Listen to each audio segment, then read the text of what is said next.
दोस्तों, एक ऐसी सब्जी फसल जिसको अगर आने वाले इस बरसात के सीजन में किसान भाई लगाते हैं तो इसमें ना ही तो देखिए ज़्यादा अनुभव की ज़रूरत है आपको, इसलिए नए किसान भाई भी इस सब्जी फसल को आसानी से ग्रो कर सकते हैं। ना ही कोई ज़्यादा रोग बीमारियों का झंझट है इसमें, मतलब रोग बीमारियां भी इसमें आपको काफ़ी कम देखने को मिलती हैं। उत्पादन आसानी से आप काफ़ी ज़ोरदार निकाल सकते हैं। ज़बरदस्त मंडी भाव ये फसल आपको आने वाले सीजन में दे जा सकते हैं, मतलब कि 40, 50, 60 रुपये तक के मंडी भाव भी ये फसल आने वाले सीजन में आपको देके जा सकती है। और थोड़े ही दिनों में कम से कम आप ये समझिए कि 2 से 3 लाख रुपए का प्रॉफिट ये फसल कम खर्चे में लगाने के बावजूद आसानी से देखे जा सकती है। और सबसे बड़ी मज़े की बात यह है कि इस फसल में खर्चा हमारा बिल्कुल कम हो रहा है। नए और छोटे किसान भाई भी आसानी से इस फसल को ग्रो कर सकते हैं। थोड़ी सी अगर आप सावधानियां रखते हैं तो बरसात के सीजन में भी इस फसल से करीब आप ये मानिए 2 से 3 लाख रुपए का प्रॉफिट खर्चा निकाल के भी आप निकाल लेंगे। तो आज इस वीडियो में इस सब्जी फसल के बारे में पूरी जानकारियां आपके साथ शेयर करूंगा, लेकिन वीडियो को पूरा देखना है। ऐसा नहीं कि फसल लगा दी और आपको मुनाफा मिल गया, नहीं, कुछ जरूरी सावधानियां रखेंगे, जरूरी खाद उर्वरक, और अगर मैनेजमेंट आपका सही रहेगा तो 2 से 3 लाख रुपए की कमाई इस फसल से कोई बड़ी बात नहीं है। इसलिए इस वीडियो में पूरी जानकारी इस फसल के बारे में आपको मिलने वाली है। किस तरह से लगाना है, कौन सी फसल है, किस तरह से आप ज़्यादा से ज़्यादा उत्पादन और उत्पादन की क्वालिटी को बढ़ा सकते हैं। कंप्लीट जानकारियों के लिए वीडियो पे लास्ट तक बने रहिएगा। और वीडियो अगर आपके लिए इंफॉर्मेटिव रहे तो इस वीडियो को लाइक और शेयर जरूर कर दीजिएगा। नमस्कार किसान भाइयों, मेरा नाम है सुरेश और आप देख रहे हैं खेत किसान झुंझुनू। दोस्तों, सब्जियों में क्या होता है, हर फसल हर सीजन में अच्छी कमाई नहीं करके दे सकती। हर सीजन की अलग सब्जियां होती हैं कमाई के लिहाज से। ऐसा नहीं कि मतलब किसी भी सीजन में आप किसी भी फसल को लगा लोगे तो वो बढ़िया कमाई आपको करके दे सकती है। लगाने को आप कोई भी फसल किसी भी सीजन में लगा सकते हो। कुछ फसलें ऐसी होती हैं जिनको इस सीजन में लगाकर कमाई की जा सकती है, कुछ सब्जियां ऐसी होती हैं जिनसे बढ़िया कमाई की जा सकती है। और बढ़िया कमाई क्यों की जा सकती है, क्योंकि जिनका मार्केट पिछले कई सालों के आंकड़े देखें तो अच्छा मिलने की उम्मीद रहती है या काफ़ी अच्छा मिलने की उम्मीद रहती है। एक कारण ये होता है कि वो फसल उस सीजन की काफ़ी अगेती फसलों में से एक होती है। दूसरा कारण ये होता है कि उत्पादन के मामले में वो फसल काफ़ी ठीक रहती है। खर्चा बिल्कुल कम होने की वजह से वो फसल अगर आपको एवरेज भाव भी दे जाती है, मान लीजिए हाईएस्ट जिन 50-60 रुपए के मंडी भाव की हम बात कर रहे हैं वो नहीं भी मिलते हैं, 15 से 20 रुपए के भाव भी मिल जाते हैं, तो भी ऐसी फसलों में जहां पे हम 2 से 3 लाख का प्रॉफिट लेके चलते हैं तब भी वो फसलें 1 से 1.5 लाख का प्रॉफिट तो आराम से देके जा सकते हैं, अगर कम से कम मंडी भाव लेके चले तब भी, क्योंकि उनमें खर्चा हमारा काफ़ी कम हो रहा है। आज इस वीडियो में हम जिस सब्जी फसल की बात कर रहे हैं दोस्तों, वो है फूल गोभी की खेती। अब रुकिए, फूल गोभी लगाने के लिए मैं आपको क्यों बोल रहा हूँ, इसके कई सारे कारण हैं। ये कारण समझ लीजिए, उसके बाद में आप डिसाइड कीजिए कि आपको लगानी है या नहीं लगानी है।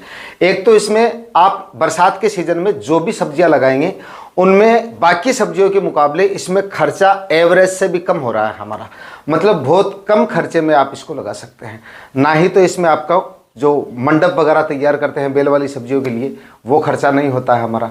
दूसरा, प्लास्टिक मल्च का खर्चा नहीं होता है। मोटे खर्चे यही होते हैं ज़्यादा।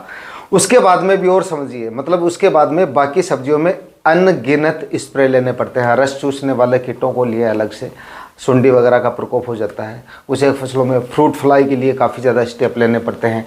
कहने का मतलब है इसमें किसी भी तरह का इतने ज़्यादा इंसेक्टिसाइड वगैरह का आपको इस्तेमाल करने की ज़रूरत नहीं है। दूसरा, फर्टिगेशन भी बाकी सब्जियों के मुकाबले इसमें कम होते हैं। बस इसमें आप तो निराई गुड़ाई वगैरह कर दीजिए, वो मैं आपको आगे बताऊंगा कौन सी अवस्था में क्या क्या स्टेप आपको लेने हैं। उसके बाद देखिए, फूल गोभी आपको ज़बरदस्त उत्पादन देके जा सकती है। क्यों देके जा सकती है, कितना देके जा सकती है, कितनी कमाई क्यों कर सकते हैं आप, वो भी समझाने वाला हूँ इस वीडियो में मैं आपको। इसलिए आपको ये अच्छी खासी कमाई करके दे सकती है। एवरेज मंडी भाव की बात कर लेते हैं तो देखिए, पिछले कई सालों के आंकड़े देखें तो इस समय पे लगाई गई फूल गोभी 40, 50, 60 एवरेज मंडी भाव हर एक क्षेत्र में इस तरह के मंडी भाव आपको मिल सकते हैं।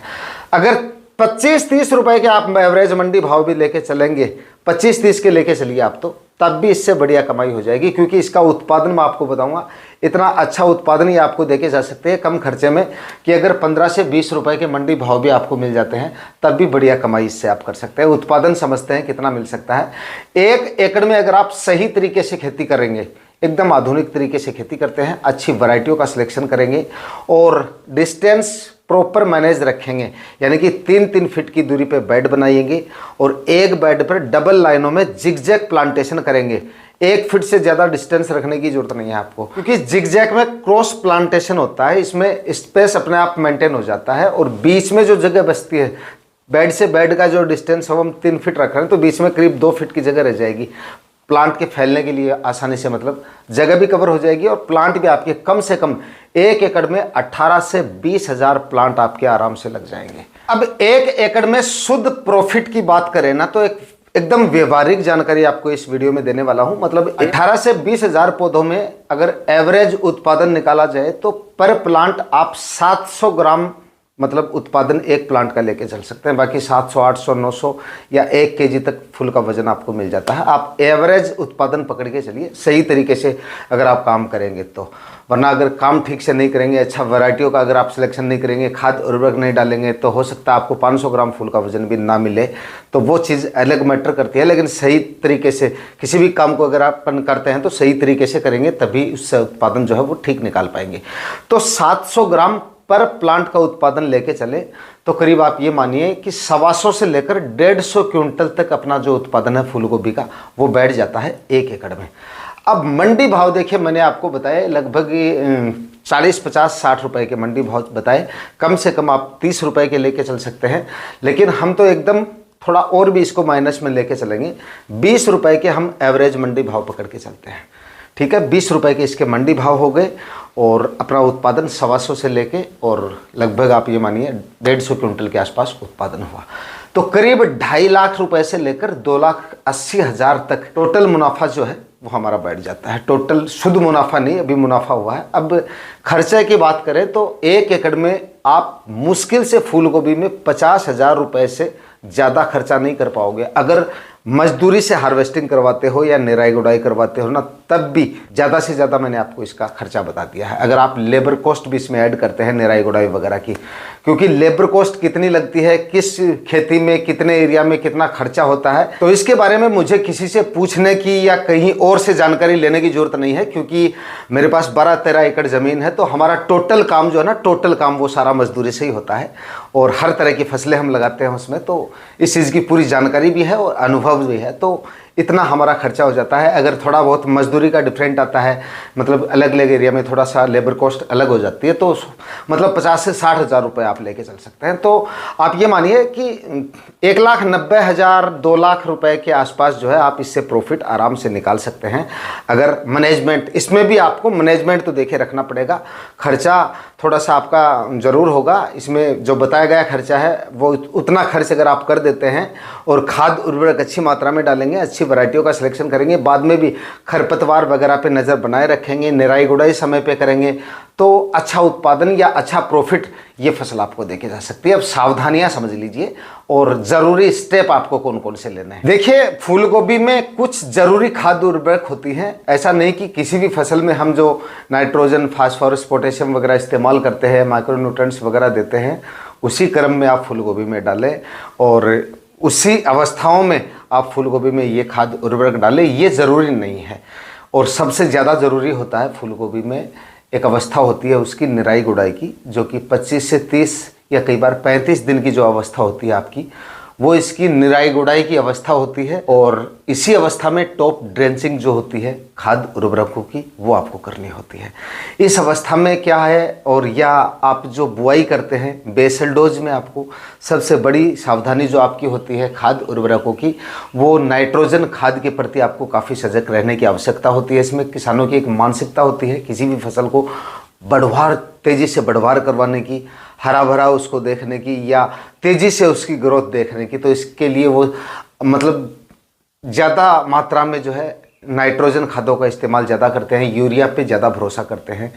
तो फूल गोभी में आपको ऐसा नहीं करना चाहिए। फूल गोभी में नाइट्रोजन धारी खादों का इस्तेमाल सीमित या ना के बराबर आपको करना चाहिए। ना के बराबर तो खैर नहीं कह सकते, लेकिन सीमित मात्रा में आपको इसका इस्तेमाल करना चाहिए।